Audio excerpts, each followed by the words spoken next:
because I went to a teacher's college in the South at the height of segregation. Black teachers could not teach white students. We were confined to black students, and growing up in Boston, Massachusetts, and having a very excellent education, I never bought a book while I was in college. What I learned in high school took me through college. What kind of college was that?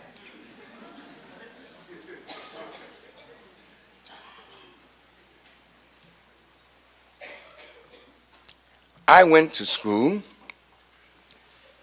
Before I left high school,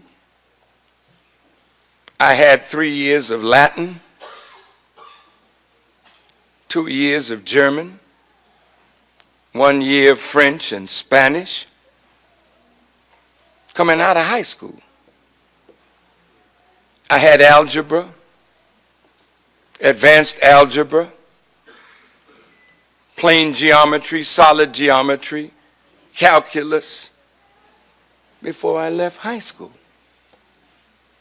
I had ancient history, medieval history, modern history, before I left high school.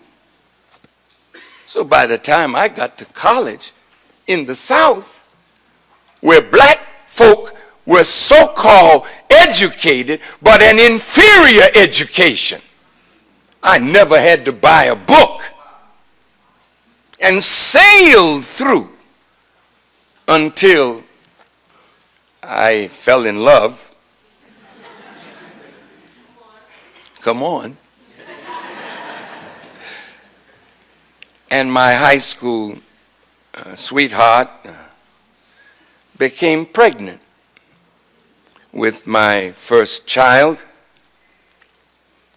And being the type of young man that my mother trained me to be, I couldn't stay in college, and my wife is now pregnant with my child, and I don't go to work to try to provide for the new life that's coming in the world. You know, you social activists and party goers, a woman is a responsibility. A woman is a responsibility. And no man should play with a woman. Listen to me good.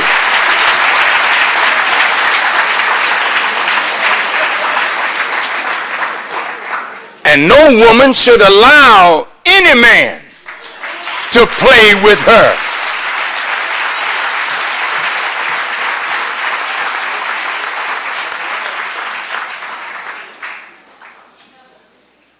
You know, there's a lot of sisters in here tonight or this morning. So when I need to talk to the men, I have to go to prison, because the men are not here. So where is your future with the men, instead of being in college, getting an education, they're in prison, being turned out?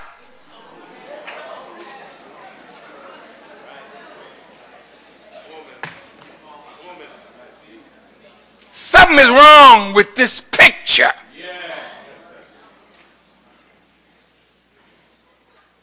We want to clear it up today. Louis Farrakhan met Elijah Muhammad when I was 22 years of age. I don't have letters, no BS.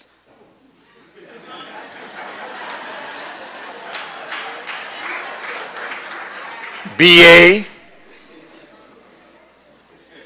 MS, MA, JD, PhD.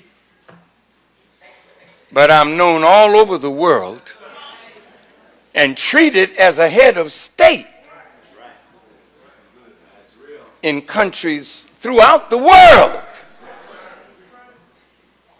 And somebody on this campus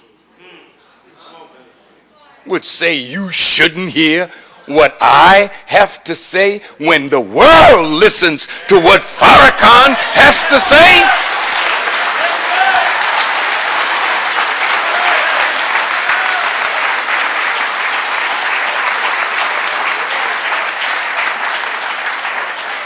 Now you listen today and judge me. They're so fearful that you're going to hear a word that will break the chain off of your mind.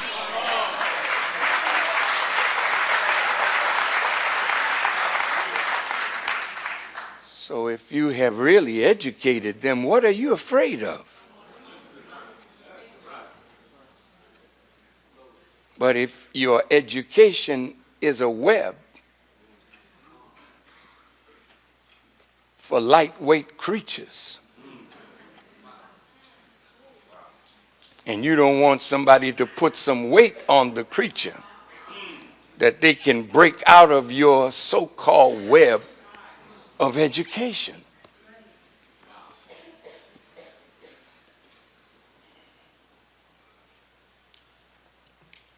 So I think Elijah Muhammad has earned the right to be listened to.